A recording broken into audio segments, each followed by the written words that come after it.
Today's video is not sponsored. Hello and welcome back to the channel. If you're new here, hi, you're very welcome. This is Reading the Past and I'm Dr. Cat. And this is Mr. Dr. Cat. We're doing something a little bit different today. We took a family trip, didn't we? Yes. To Warwick Castle. We stayed over for 3 nights and we thought that we would sit down and tell you about our experience of the accommodation, the castle, how good it is for kids, and maybe how fun it is for adults. We're filming it here though because we did have the children with us, and so the chance of sitting down having a good chat with a 4-year-old and an 8 to 9 month old were slim to none. Also, we're not massive fans of putting our children on camera, particularly not their faces. So we're doing it this way as an experiment. Let us know what you think of this new format of videos. Without further ado, let's jump in.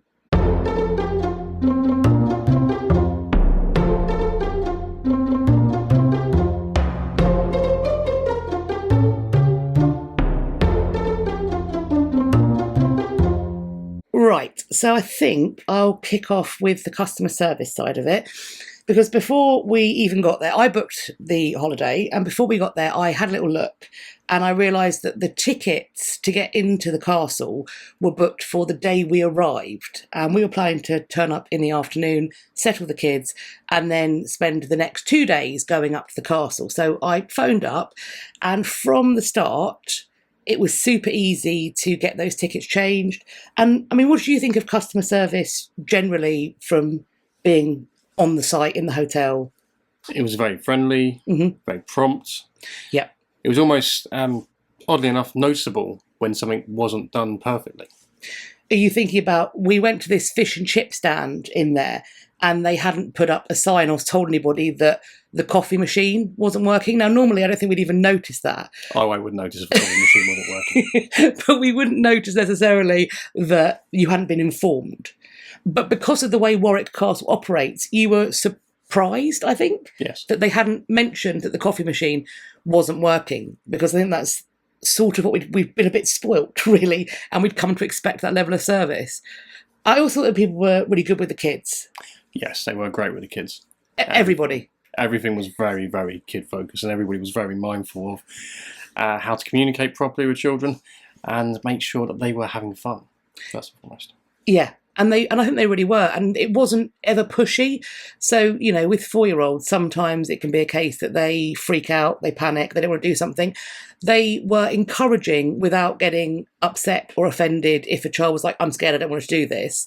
So I thought I was really impressed altogether with the customer service. When you go to Warwick, there is an app you can use. I recommend downloading that because that was super useful for event timings. We're going to get on to what we did in the castle grounds after we've talked about the accommodation, but the map of where things were really clear on the app, timings for where things were really clear on the app. Also, if you have your park tickets and things, that can be added to the app as well, which does make things very, very convenient. So let's hop into the hotel. We'll start, I think, with the room. What do you think of the room? I thought it was really well laid out. They made the most of the space they had. It was sort of nice to have them in a slightly separate space, separated by a curtain, while still being easy to get to. They are still quite small. Yeah, they set up a cot for Dominic, which we'd asked for, and they put it up for us, which is really nice. Not that he slept in it, but that's not the hotel's fault. There were bunk beds in the room behind the curtain. Gabriel was too young to be on the top bunk, much to his desperation and sadness, so I had to put a little blanket there to stop him being encouraged to get brave. But there was the bunk bed and also a pull-out bed. Our son's used to sleeping in a floor bed, so it was actually very reassuring that if/when he rolled out of bed, which did happen, there was another mattress for him to tumble down onto. I thought the bathroom was phenomenal. This is a really weird thing to bring up, but the bathroom was laid out really well. There was, is it the backsplash? Is that what you call it? Behind the bath? Whatever that thing on the wall is behind the bath. I'm going to be showing a video of it. They have this incredibly detailed, almost modern day tapestry looking thing of Warwick Castle with loads of things happening in the castle itself and in the grounds around it. And you could sit there with your child when they're in the bath or on the toilet or whatever, and you could tell stories. It was really brilliant. Also, the toilet seat, which is another weird thing to bring up, but as a parent, they had a double toilet seat. So you've got the lid, obviously, but then you've got the grown-ups toilet seat. There's also a secondary, smaller toilet seat that sits on top of the grown-ups toilet seat for kids. Just really thoughtfully laid out, I thought, in that way. The whole thing was very thoughtfully laid out. The quality plan that gone in behind it, the consistency in the colouring, the image behind the backsplash was the same as the one above behind the top bunk, and it was also the one in the same style, at least, as the large image, which I'm sure you're going to show in the lobby. Exactly. Yes. So the branding throughout is just really clear. You're very aware of where you are. The other thing was, because we were there for the Zog weekend, I paid extra for a Zog pack and also for a castle guidebook. And when I booked these things, they said, go to reception, because there is an extra fee, go to reception, you can collect them. But actually, when we turned up, they were already in the room. So Gabriel walked in to find his little Zog dragon, some Zog puzzles, some Zog colouring, and we had our castle guidebook. Really nice touch. Meant that I didn't have to go up to reception and collect it. They'd gone the extra mile for us. I thought that was fabulous. But no Zog pack for me. We didn't order a Zog pack for you. I should have ordered a secondary one. I apologise. Next time, I'll know better. There's also other accommodation on site. There are lodges and glamping-style yurts. I can show you the exteriors of those. I didn't get a chance to sneak in and have a look. But the people who we met and spoke to, everyone was really friendly on site. They all seem to be having a very comfortable stay. So they are there for different price points, different group numbers. I'll be leaving the website linked so you can check out what might suit you best. In terms of food for hotel and yurt and lodge guests, you have got two options. There's a buffet-style restaurant. We went there on the first night. I thought the quality of the food was really good. What do you think? It was very good, yes. Choice, perhaps somewhat limited, but then that's maybe why the quality was as good as it was. The reason why we didn't go back the following nights is because of the cost. And we'll talk about the cost towards the end. I have got screenshots of things, menu options, etc. It was really expensive. So that first night, and bearing in mind we're just paying for the two of us, Gabriel, and our drinks. I had a soft drink, Gabriel had a soft drink, you had a beer. Yes. That night's meal came to £85 for a buffet. Now, that may well be within your budget, but us doing that for 3 nights was not really within our budget. Fortunately, though, there is another option, and that's the tavern, where you can get burgers, fish and chips, side meals, snacking meals, sharing meals at still not massively cheap, but certainly at a lower price point. And I think what the benefit of eating with the tavern is you can eat at the tables outside. And I'm going to show now this image of the play area. How did the play area go, do we think? Was that a hit? I think Gabriel enjoyed it. I found some of the spaces too small to climb into. You did your best. Although, in fairness, Gabriel also did find one of the spaces too small to climb into, because he did stand up in the lower area and almost knock himself out. On the flip side, first aid came incredibly quickly, gave him an ice pack, really looked after him. They were super kind. Another example of the brilliant customer service. And he was fine. He did just have an egg on his head. And he didn't break the wooden structure. Which is a miracle all around. He was distracted, though, from playing on the wooden structure by the fabulous Warwick Warriors, the evening entertainment. So each night there are 2 performers who come down to the area where the accommodation is, by the play area. I think they also go into the restaurant, and they will be in armour with swords, which, of course, the kids are going to love. And the first part of it is a meet and greet. And then they do something called night school, where they teach the children, they say, how to kill each other. So that was super fun. And then there's a knighting ceremony at the end. So Gabriel ended up being Sir Gabriel, which, of course, he utterly loved. And then they do a combat between the 2 of them, which is very fun. And then there's a bedtime story. And I went to two of the bedtime stories. They went down really well. And you went to one of the bedtime stories. And how do you think Gabriel found the entertainment? He really enjoyed it. A bedtime story I got to see was like an homage to Rick Mail. So I really enjoyed it. Yes. So did he. I think also from what I could tell, the bedtime stories were very much tied into and inspired by medieval stories. They may in fact have been medieval stories with a modern twist. So it all, while you don't get hit really hard with the history stick, you're very aware of where you are, and there is a sense, an aspiration, I feel, among everybody there to give you an historical experience that leaves you wanting more. Yeah.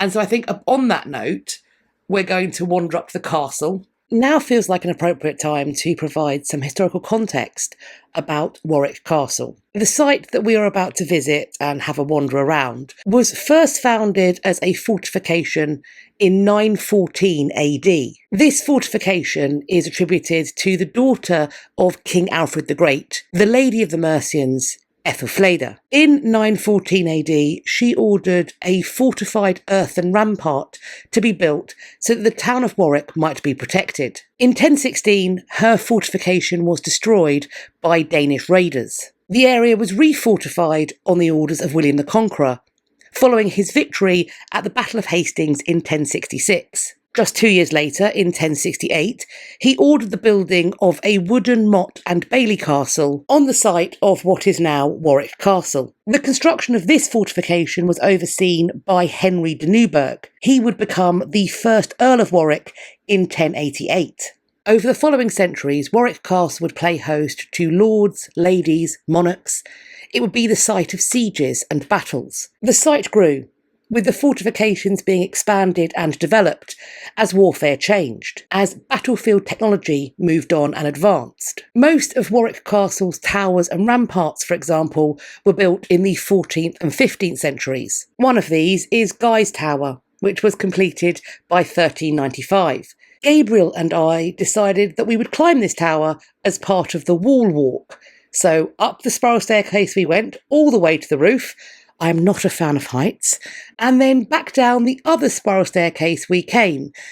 Doing this with a 4-year-old in a 29-metre tall tower, when you, as a parent, are frightened of heights, was quite the white-knuckle ride, let me tell you. Unsurprisingly, given its name, Warwick Castle was once held by Richard Neville, known as Warwick the Kingmaker, who was a key player during the Wars of the Roses. Perhaps I could make a video on him if you would be interested. Do let me know in the comments section. But the Wars of the Roses are not the only conflict that had a connection to Warwick. For example, during the English civil wars of the 17th century, the jail of Warwick Castle was used to hold captured royalist soldiers and Catholics. During the reigns of Henry VII and Henry VIII, Warwick Castle was held by the Crown, and the Tudors did visit this castle. However, King Henry VIII was known to have visited the castle only twice, in 1511 and then in 1541. During his son's reign, the boy King Edward VI, the castle was given to John Dudley.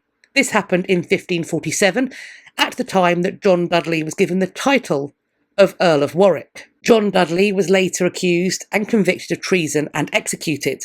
In the reign of Edward's half-sister Elizabeth, the Dudley family returned to favour. John Dudley's eldest son, Ambrose Dudley, was released from the tower, and the castle and title of his father were returned to him. Ambrose was also given the honour of hosting his queen in 1566 and 1572. Ambrose Dudley would have no heirs, and so when he died in 1590, the title and castle returned to the crown. As I mentioned, Warwick Castle was used by the parliamentarians to house their enemies during the English Civil War. In the centuries that followed, Warwick Castle has been a place where royals and nobles have stayed in comfort and luxury. It would continue to play host to weekend parties for royals and nobles all the way through to the middle of the 20th century. Eventually, though, by the 1970s, financial pressures had mounted, and the then custodian of Warwick Castle, David Greville, Lord Brooke, was left with few options. In 1978, David sold the castle and what was left of its collections and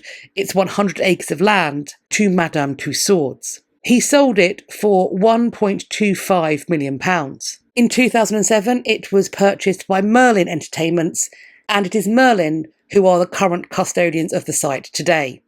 Let's be honest, we went there for Gabriel, although, of course, I am a massive history nerd. I think that's probably pretty clear, considering what I do here on YouTube. But one of the reasons that this particularly appeals to us is that Gabriel does love the Zog books and all of that kind of world, Julie Donaldson world. So what do we have at the castle in terms of Zog? There was a Zog meet and greet. Oh, yes, I've got a photo of that. That went down spectacularly.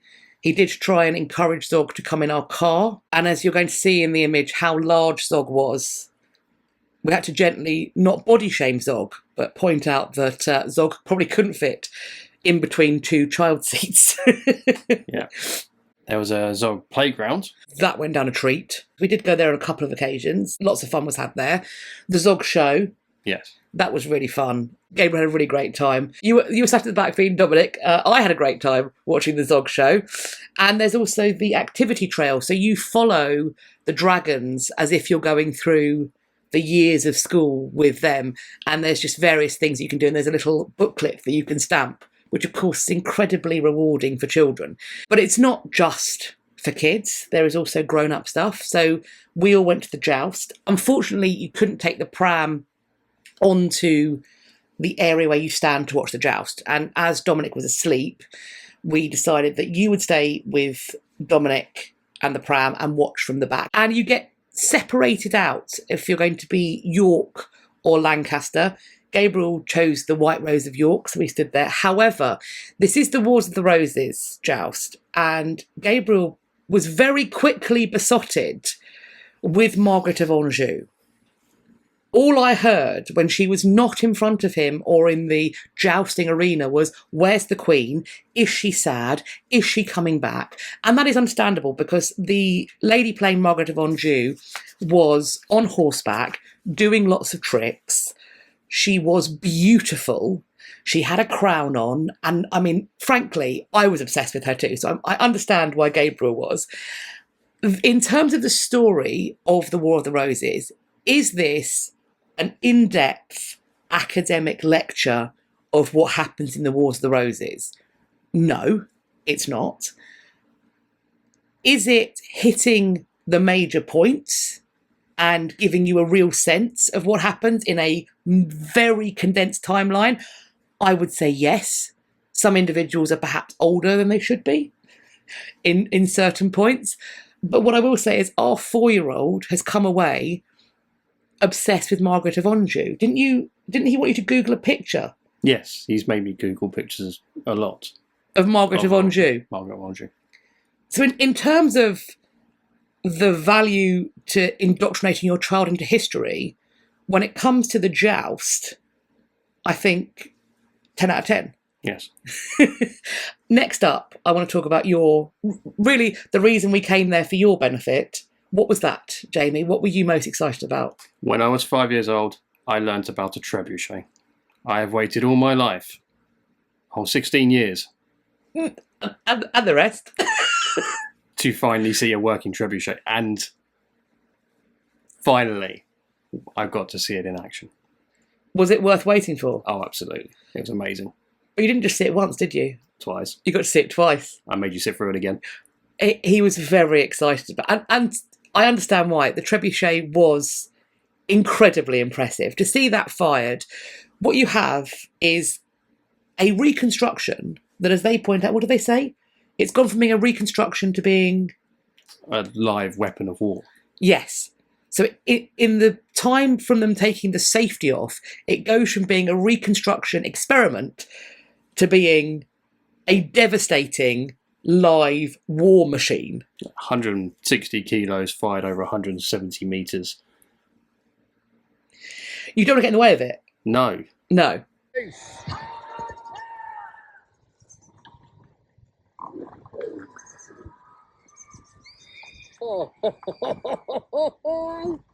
The other show they have is the Falconer's Quest, which is loosely based upon the life of a real person, the Falconer of Warwick Castle, who did travel to Northern Europe to collect birds for his master. This falconer goes much further afield because the birds we meet in this Falconer's Quest are very impressive. So what do we have? We had, the one that really sticks in my mind was they had a condor. An Andean condor. Which is it the biggest wingspan of a flighted bird? So over 3 meters. And seeing that... A flying fridge. Wow, yeah, when you put it like that. Seeing that take to the skies is actually awesome. Yes. And there were hawks, falcons... Owls, vultures, eagles, and I don't want to necessarily do a spoiler, but I also want to point out that stay to the end because I've never seen a falconry show like that. I've seen falconry shows where it's one bird out at a time. Stay to the end. I'm going to show you some footage of what the end looks like because my goodness, how incredible. They weren't, of course, the only birds. No. Because the site is awash with peacocks. Yes. They are incredibly finely kept birds. The plumage looks pristine. And there are, I mean, I'm not sure how many they've got, but a few. Yeah. Certain, because you hear them. They aren't quiet. They aren't subtle. So the peacocks, and they're not afraid of anything. They come up really close. That's incredible to see those beautiful birds up close as well. So that was really our first day. We focused, and when you're with little kids, you don't want to cram it too much. So we've really focused on the stuff that's happening outside the walls of the main fortress. And then the second day, we did the main fortress. So we went into the castle itself, and Gabriel was offered the option to handle and try on armour. I do want to point out that we couldn't take the pram in, but there is wheelchair access. They just don't allow prams in. However, because we couldn't take the pram through, I'm not sure how far the wheelchair access goes because there is also an upstairs. So I'm not sure if there's wheelchair access for the upper floors. I didn't see any reason to think there wouldn't be, but I didn't see any lifts that could support wheelchair access. So if you do need that kind of, if you have those access needs, really worth calling in ahead because there is a lot of the site that's accessible. Inside the walls, it does become less accessible. So you have this main space that has got wheelchair access that may be on the ground floor, and there's really cool stuff to see on the ground floor. I was particularly taken with this. That's the Kenilworth Buffet. Incredible carving. Fabulous. Gabriel did want to drag me away rather quickly. You spotted, surprisingly, unsurprisingly, the Lego trebuchet. Yes. So we had a good old look at those. I did manage to get Gabriel to stand still enough in a room for me to take this image of this room where they have put waxworks of Henry VIII and his wives all together. And these are there because the Tudors, during the reign of Henry VIII and his father, they owned Warwick Castle. And Henry did visit, not with all of his wives, he was there on 2 occasions. But here we have all of the wives together. There's also the Conqueror's Tower. I'm going to show you some images of that. And Gabriel had a great time running around playing Elsa from Frozen. So he was pretending to make the stairs out of ice, make the walkways out of ice. Do I think he had a lot of understanding about William the Conqueror from this? Almost certainly not. No.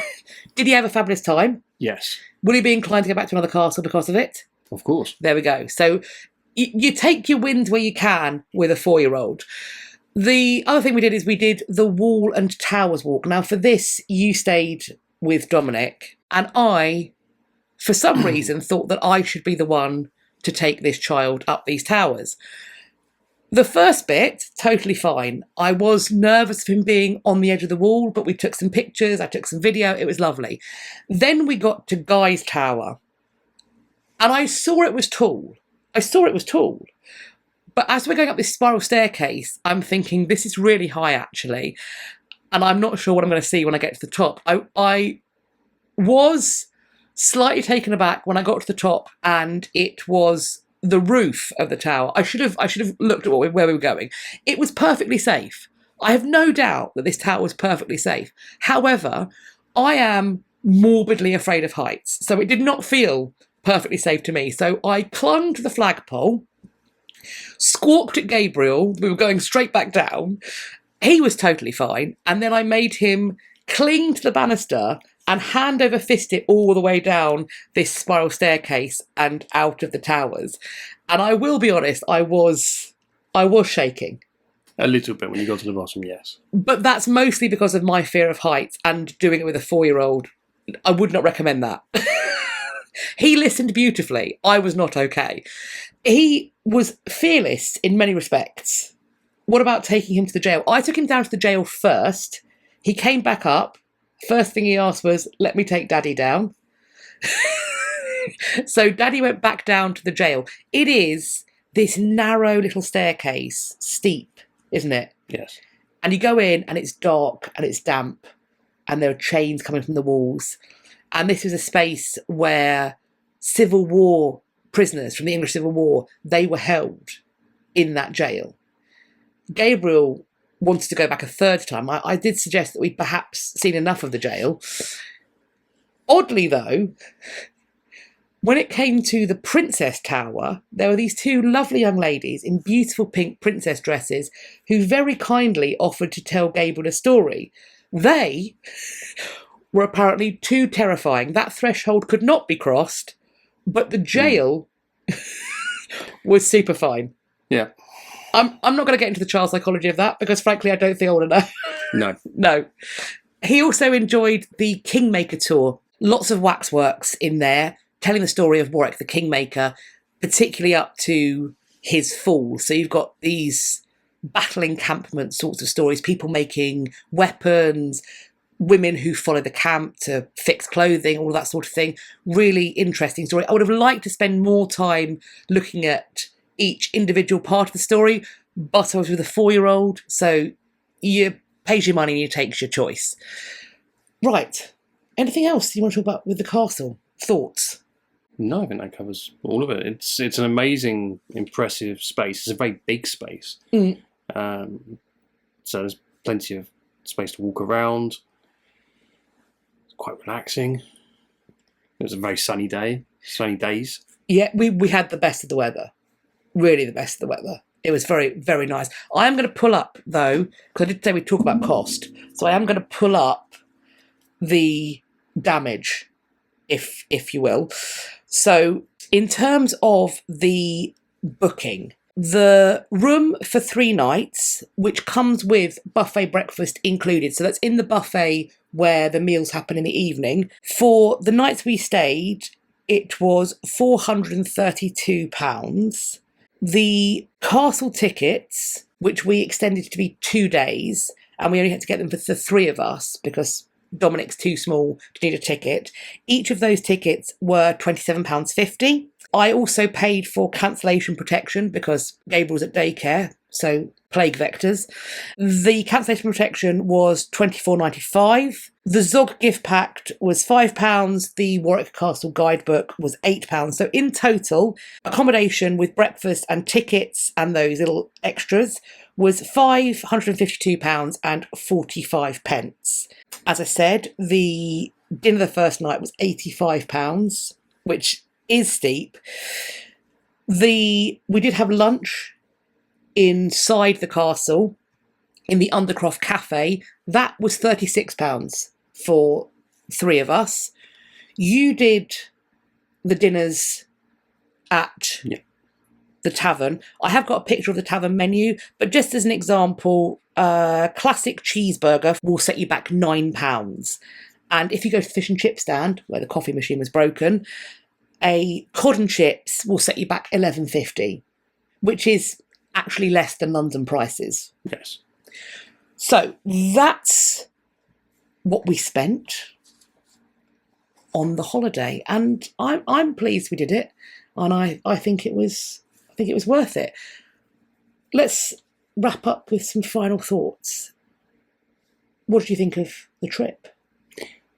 It was great fun. It was very kid focused. It was very accessible for people who aren't, should we say, massively into history. There was a lot of theatre around each of those events, but they have to turn it into a bit of a show every time.